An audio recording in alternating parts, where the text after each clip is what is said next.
School के पहले ही दिन का जिक्र करना चाहता हूं कि जो उन्होंने यातनाएं सहन करी। बाबा साहब जब राव सकपाल जी अपने बेटे को स्कूल में एडमिशन कराने के लिए जाते, गोल मटोल लड़के को लेके जाते, एक स्कूल में गए, दूसरे स्कूल में गए, जब उसकी जाति पूछी जाती तो स्कूल के अंदर एडमिशन नहीं होता था। तीसरे स्कूल में गए, चौथे स्कूल में गए, किसी भी स्कूल के अंदर उस बच्चे का दाखिला नहीं होता है। और जब राव सकपाल जी हार थक के एक मिलिट्री स्कूल के अंदर गए, मिलिट्री स्कूल के अंदर गए तो उन्होंने भी फार्म भरा गोल मटोल लड़के का और एडमिशन लेने के लिए एग्री हुए। जब जाति का कॉलम आया तो महार जाति थी, तो उन्होंने कहा कि सतपाल जी हम आपके बेटे का एडमिशन नहीं कर सकते। क्यों नहीं कर सकते? नहीं कर सकते, हमारे मैनेजमेंट का ये रुतबा है। तो साथियों, एक्स सर्विस होने के नाते उस बच्चे का एडमिशन हुआ और उस एडमिशन के साथ 5 शर्तें लगी जो आज आपके बेटे की नहीं लगती, आपके बच्चे की नहीं लगती। 5 शर्तें कौन सी थी? ये बच्चा क्लास के अंदर नहीं बैठेगा। पहली शर्त, आज किसी स्कूल का अध्यापक यदि कंडीशन लगाए तो हम अपने स्कूल, उस स्कूल में अपने बच्चे का एडमिशन नहीं ले सकते। पहली कंडीशन ये है कि स्कूल के अंदर बैठेगा नहीं, स्कूल के कमरे के अंदर नहीं आएगा। दूसरी शर्त, ये ब्लैक बोर्ड के ऊपर कोई क्वेश्चन पूछेगा। तीसरी शर्त, ये इन बच्चों के साथ बैठकर खाना नहीं खाएगा। चौथी शर्त, जो सबसे महत्वपूर्ण है, कि इन बच्चों के साथ खेलेगा नहीं। और 5वीं शर्त, जो ये घड़े के अंदर पानी है ये अपने आप छूकर पिएगा नहीं, यदि पियन नहीं आएगा तो पानी नहीं मिलेगा। ये शर्तें एक छोटे से बच्चे के लगती हैं। और तब बाबा साहब जब एक दिन पियन नहीं आए तो बाबा साहब ने वो पानी, घड़े के अंदर से पानी पिया और पियन ने इतनी पिटाई की। घर आने के बाद माँ के जो आंचल में आके रोने लगा। माँ, सभी बच्चे पानी पी रहे थे, जब मैंने प्यास लगी, जब मैंने पानी पिया और एक अध्यापक ने मेरे बहुत जोर जोर से मारे। क्यों मारे? माँ भीमाबाई कहने लगी, बेटा इस बात का मुझे भी ज्ञान नहीं है, इस बात का मुझे भी ज्ञान नहीं है, पानी के बदले तेरे डंडे क्यों बरसाए। तो उस छोटे से बच्चे ने छोटी सी प्रॉब्लम को अपने जहन में उतारा कि माँ, जब मैं बड़ा होऊंगा तो समाज के लिए ये पानी न्यौछावर करूंगा। जो आज बिस्लेरी का पानी पी रहे हो, ये बड़े बाबा साहब की देन है। जब आपका बच्चा अच्छे स्कूल के अंदर टाई बेल्ट लगा कर जाता है तो ये बाबा साहब की देन है। जब आपका बच्चा मेरिट में अव्वल आता है, ये आपके बाबा साहब की देन है। बहनों, मैं आज नम्र निवेदन करना चाहता हूं कि जो प्रॉब्लम, जो समस्याएं मेरे बाबा साहब के जीवन में आई, आप उन शिक्षाओं से शिक्षा लेकर आप अपने घर में अपने बच्चे को उस माँ भीमाबाई जैसी त्याग और तपस्या कर अपने बच्चे को पढ़ाओ। त्याग और तपस्या करके बच्चे को पढ़ाओगे तो शिक्षा ही एक ऐसा माध्यम है जो अपने बच्चे को, जो अपने परिवार में ऊपर उठाएगा। साथियों, हमने माँ भीमाबाई जो 5.5 साल उसके साथ रही, 5.5 साल के बाद जिस बच्चे की माँ ही एक्सपायर हो गई और उसके बाद उसकी बुआ ने पाला, 5.5 साल के बच्चे के अंदर माँ ने वो गुण भर दिए जो आगे चलकर हमारा उद्धार करके गई। एक माँ भीमाबाई थी कि बेटा आज स्कूल में जा रहे हो, मेरी एक बात मान के चलना, किसी से झगड़ा मत करना।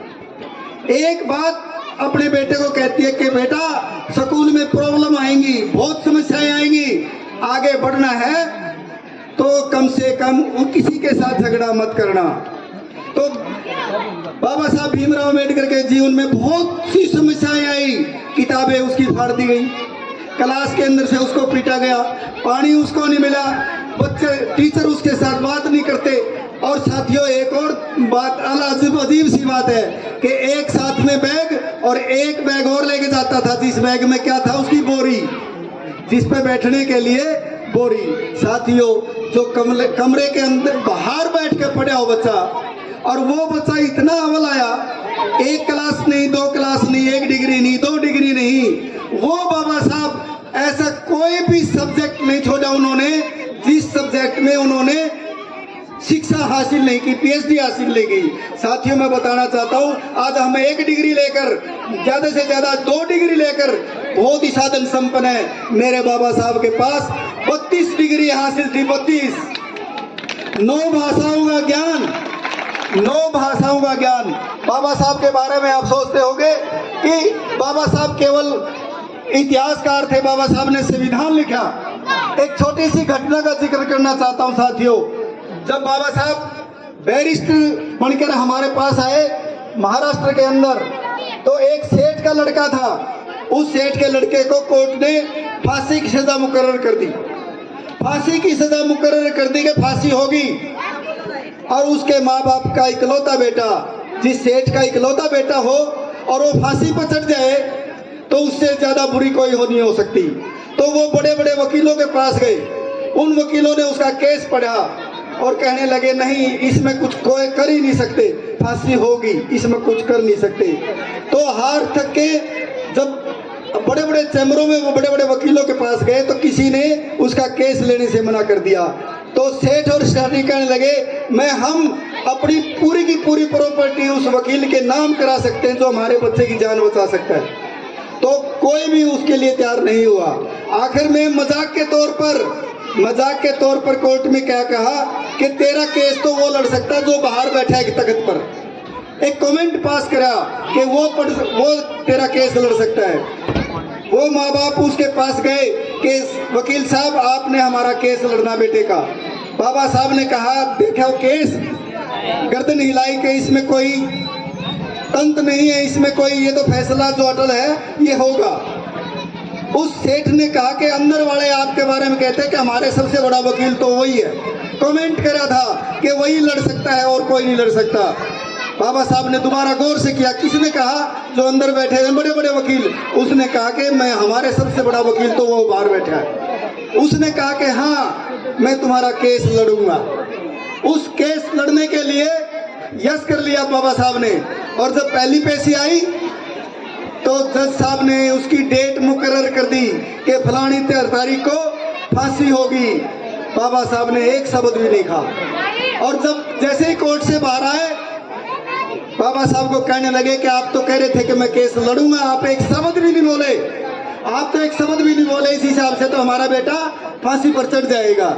जिस दिन फांसी की डेट मुकर्रर हुई उस दिन सभी तैयारियां कर दी गई।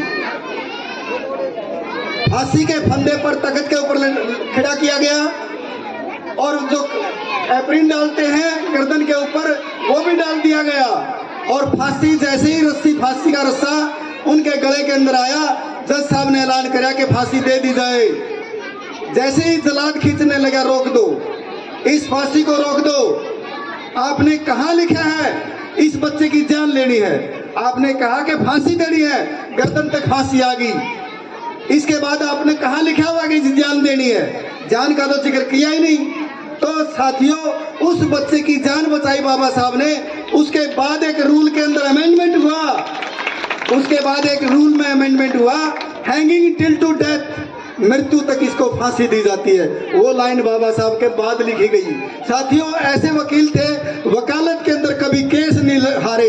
ऐसे हमारे बाबा साहब एक लॉयर थे, बहुत बड़े बैरिस्टर थे। साथियों, मैं ये कहना चाहता हूं कि आप अपने बच्चे के बारे में, जो बाबा साहब कहते थे कि आपके पैरों में, आपके बच्चे के पैरों में जूते हो या ना हो, आपके बच्चे के हाथ में किताब जरूर होनी चाहिए और किताब जरूर होनी चाहिए। मैं तो साथियों को और निवेदन करना चाहता हूँ, जैसे आज आपने मोमबत्ती लगाकर बाबा साहब के जन्म की शुरुआत करी है और केक भी शायद आ रहा है, केक भी आ गया, तो मैं एक निवेदन करना चाहता हूँ, आप अपने बच्चे को आगे बढ़ाना चाहते हो तो एक बात मेरी ध्यान से सुनना। जिस दिन बच्चे का स्कूल के अंदर एडमिशन हो, 5 मोमबत्ती बाबा साहब के सम्मुख रखना, 5 मोमबत्ती बाबा साहब के सम्मुख लगाना और बच्चे से खिलाना, बाबा तेरी जय हो, बाबा साहब तेरी जय हो। ऐसे बोलना मेरे साथ, बाबा साहब तेरी जय हो, बाबा साहब तेरी जय हो। क्यों जय हो? कि आज आपके दिए हुए सहूलियत सहायता के अनुसार, दिए गए अधिकारों के अनुसार आज मेरा बच्चा एक बहुत बड़े स्कूल के अंदर प्रवेश करने जा रहा। बाबा तेरा धन्यवाद, बाबा तेरा धन्यवाद। हम क्या करते हैं, बाबा साहब की विचारधारा आपके घरों में लेके नहीं जाते। साथी केक थोड़ा सा ना, मैं साथियों मैंने अपने जीवन में बाबा साहब का पूर्ण रूप से जो विचार है ना अपने घर में लगाया, अपने परिवार पे ऊपर लागू किया। जब बच्चा स्कूल में गया तो बाबा साहब को नमन करके गया। जब मेरी बेटी बाबा साहब स्कूल में गई तो बाबा साहब को नमन करके गई। और मैं अपने बच्चे को गोदी में उठाकर बाबा साहब के रानी तालाब के ऊपर माला डलवाता था। एक बार मैं माला डलवाने लग रहा, गोदी में लेके, हाँ हमारे स्वर्गीय डॉक्टर मीठा साहब पहुंच गए। मीठा साहब कहने लगे, अरे बच्चे से माला डलवा रहे हो? हाँ अंकल जी, क्योंकि वो हमारे पारिवारिक डॉक्टर भी थे, डॉक्टर मीठा जी। तो उन्होंने कहा कि ये बच्चा, डॉक्टर मीठा के विचार थे ये बच्चा आगे चलकर बहुत बड़ा अच्छा ऑफिसर बनेगा, क्योंकि इसके अंदर संस्कार अच्छे डाले जा रहे हैं। तो साथियों मैं आपको कहना बता देना चाहता हूँ कि बाबा साहब की विचारधारा लेकर आज मेरे घर में आज बहुत बड़ी ईमानदारी की सरकार से आज आपका बेटा हरियाणा के अंदर सेकंड रैंक के साथ HCS में नॉमिनेट हुआ है। ये बाबा साहब की देन है। मेरी बेटी क्लास मतलब इंडिया लेवल के ऊपर मेडिकल साइड में पहले नंबर पर फरीदाबाद के अंदर MBBS फाइनल के अंदर है। तो साथियों मैं आप लोगों को इन मातृशक्ति को कहना चाहता हूँ, आप किसी करवा चौथ का व्रत रखे ना रखे, किसी सातम का व्रत रखे ना रखे, माँ भीमाबाई का व्रत रखे, माँ रमाबाई का व्रत रखे। और जिस घर में शिक्षा आती है ना, जिसकी थोड़ा सा और उदाहरण देना चाहता हूँ, 1848 की बात है। 1848 हमारा देश आजाद होने से पहले की बात है। 100 साल पहले हमारे महानायक हुए हैं महात्मा ज्योतिबा फूले अपने क्लास फेलो के साथ उसकी शादी में गए और उसके फादर को पता लग गया कि ये सैनी समाज से है। साथियों उस ज्योतिबा फूले को गाड़ी से उतार दिया गया और बारात शादी में से निकाल दिया गया कि हाँ नहीं, इस बच्चे को हम बारात में ले जाना नहीं चाहते। तो साथियों वो हमारा टर्निंग पॉइंट था, वो महात्मा ज्योतिबा फूले का टर्निंग पॉइंट था कि मैं इतना प्रताड़ित हुआ हूं, इस व्यवस्था को परिवर्तित करूंगा। साथियों सबसे पहले हमारे बाबा साहब के गुरु है ना, वो हमारे महात्मा ज्योतिबा फूले राव है। दूसरा ज्ञान हमें उनसे मिला जब उनके गुरुजी थे किर्लोस्कर। उन किर्लोस्कर ने बाबा साहब महामानव बुद्ध की एक किताब दी, बेटा इस किताब को पढ़। उस बाबा साहब ने उस किताब को पढ़ा और देखा कि बहुत आगे बढ़ सकते हैं, इस शरीर का कुछ नहीं होता, जीवन दान पर मेहनत करनी पड़ती है। उस किताब को पढ़कर जीवन प्रयत्न कर दिया।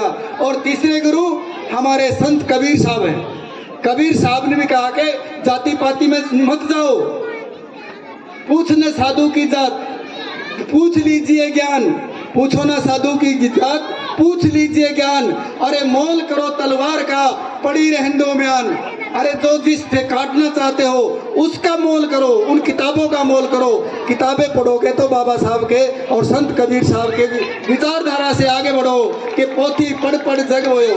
साहब ने बात कही थी कबीर साहब ने, पोथी पढ़ पढ़ जग भयो, पंडित भया न कोई, 2.5 अक्षर प्रेम का पढ़े सो पंडित होए। हमारे अंदर प्यार रूपी प्रेम नहीं है, हम कोई भी पद, कोई भी ओहदा, कोई भी किसी प्रकार का व्यर्थ है। यदि आपके अंदर मानव रूपी प्यार है, मानव रूपी संदेश, एक इंसानियत जागृति है तो आप अच्छे हो।